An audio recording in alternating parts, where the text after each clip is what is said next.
Hi guys, welcome to another episode on my channel, and today's episode I'll be talking about how I got into a fully funded program in the US, fully funded master's degree program in the US. So actually this video is a collaboration with Abroad Eyes, also known as Aladi Akoh. She's also going to be sharing this same story on her channel about how she got a fully funded master's degree program in the US. And if you've not seen her channel before, you should definitely go check the channel out, because she shares like amazing information about how to get into grad school. In the description box, so that the description the description section of this video to see our channel, and also to follow up with our own story on how she got into a fully funded master's degree program in the US. And by the way, she's in a computer science program and I'm in a biological science program. So you're going to see from two different perspectives how getting admission and getting fully funded for this field works, right? So without further ado, let's get started. Now my story is very, very funny because I've always known that without any form of assistantship, I cannot really afford to study in the US, because number one, it's expensive. Number two, my parents are not rich. Facts. So it was either I get fully funded or I sit back in my own country. Those are the two options that I had. So, and I've always known that if you get a good GPA, if you get a good GRE score, you're definitely going to get into a school. And if you write like good statement of purpose, get some research experience, you're definitely going to get to a good program in the US. And also, I made sure that I published my final year project as an undergrad, which is kind of like an icing on the cake. It's not really important, but yeah, it's just one of the things that I felt like it was gonna put a special touch to my application whenever I send in the application. So basically, that's like the backstory of how like I felt ready to apply to most of these schools. Now, I wrote the GRE exam. I passed the GRE exam. I then started submitting applications to schools. I shortlisted my schools, the schools that I really want to apply to. I shortlisted about 5 schools, but the deadline was fast approaching, so I could only submit to 2 schools. And I wasn't going to apply for spring section, because in my mind I'm like, funding, I've read several times that funding is not really available in the spring session. So my plan was it's either fall or fall, right? So I was only able to submit application to 2 schools for the first section, but then I later read about a school that is always giving out funding to people in the spring. So I was like, whatever, I'm just gonna submit an application to that school as well. So in all, I ended up submitting 3 applications to 3 different schools, 2 for fall section 2019 and 1 for spring 2020. Now the waiting began, and I had to wait for like some months, I think like 2 or 3 months, before hearing back from the school. And one of them was like, yeah, we're sorry, we've reached our quota for international students, and as such, we don't like admitting students that we cannot fund, so we're not going to accept your application. Let's try some other time. I was like, okay, fine. That broke my heart. Then I applied to the second school I applied to, which is the school that I'm in right now, Georgia State University. I got an admission offer from them, but it came with a clause. They were not going to, like, it did not come with any form of funding. Now I was so sad because I knew I couldn't afford this thing on my own, so I needed the funding, and I needed it like really, really bad, right?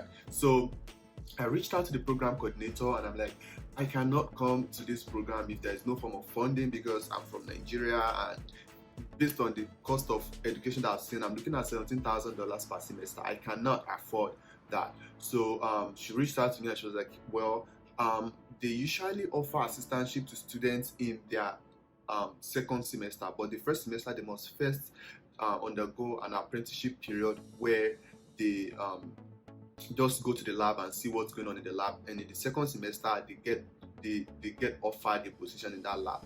So I signed up for that, and also, well, I did not sign up for it instantly. I told her it's nice that you want to fund me my second semester, but what I'm saying is I cannot even come in the first semester if I don't have this money.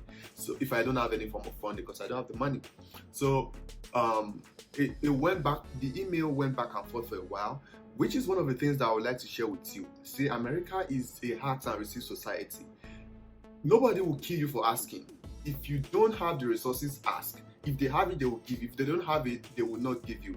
But if you don't ask, you kind of like limit your chances of seeing whether you get it or not. So long story short, I messaged her. We went back and forth, and the conclusion was that she's sorry, she cannot help. Like, there's no funding if I don't do the apprenticeship.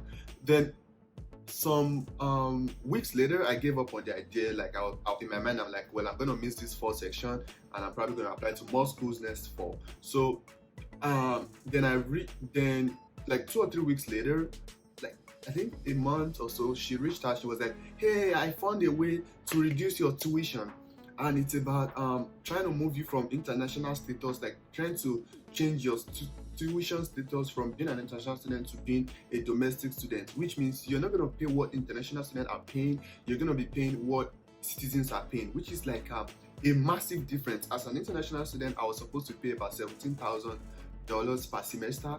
Now, if I get that kind of offer, I'm going to be paying like $5,000 per semester, right? So in my mind, I'm like, this is cool. Well, I'm going to take it. It's just $5,000 per semester. I can afford that. I don't need my parents' help to pay that kind of tuition. So in my mind, I was like, yeah, fine, I'm going to take this offer. So I took the offer to pay what international students are paying for my first semester, with the hope that once I get to school, I'm going to start apprenticing, just like she said, and the second semester I wouldn't have to pay that amount of money again. So I took the offer to pay in-state tuition, which is like I think I ended up paying about $6,000 with the tuition and fee and everything for my first semester. So in quotes, my first semester wasn't really funded. I had to pay out of pocket, but it was an in-state tuition that I paid, not the old full tuition for international students. So I got to school, and then I paid the tuition and all of that, and I got my visa. I came to the US, and I got to my school. I started the apprenticing in the lab as expected, with the hope that second semester I'm going to get a full funding. And then the period passed. Then I started searching for on-campus job, because this is another thing. If you don't have a GA position, you're not going to get paid. And if you don't get paid, I mean, I wonder how you're supposed to survive as an international student. So I started searching for jobs on campus. Then I found a job that really made much sense to me. Like, I was literally interested in what they are doing. It's with the University Research Service and Administration, where I was basically working as a GRE to make sure that labs are compliant with the university, state, and federal laws. It was a really nice job. I mean, they were dealing with toxicology, radiology, chemical waste. It was amazing. Like, I wondered why I did not apply in the first instance. Now, the caveat there is that this job actually comes with a tuition waiver, but I did not get the job until the middle of the semester. I was like, and when I got the job, I realized that they would actually pay my tuition, which means I stand a chance to get a refund from the school, the $6,000 that I paid before coming to the US.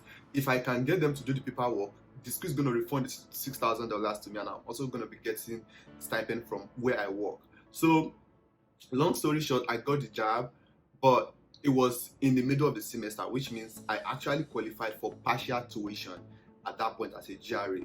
So I messaged my department. It went back and forth about how it's going to work, how they're going to refund the money. I was so happy, but they never refunded the money, because they said if they're going to refund my money, they would have to take away the in-state tuition that I'm getting, which means my tuition is going to be reversed back to $17,000.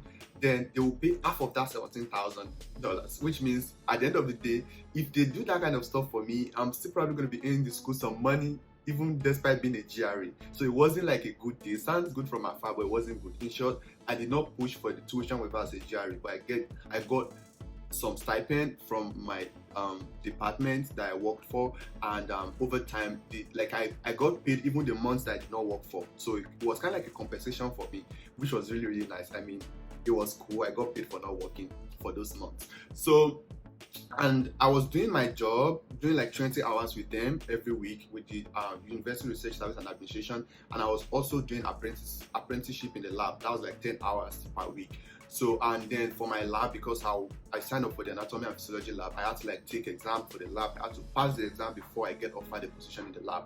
So I wrote the exams, I passed. It wasn't really difficult. I mean, I studied anatomy as an undergrad. So I passed the exam, and I got the position this semester, which is my second semester at Georgia State University. And it came with a full tuition waiver and a stipend. And I also get to teach 2 classes every week. And it's really amazing because it increased my interaction with people.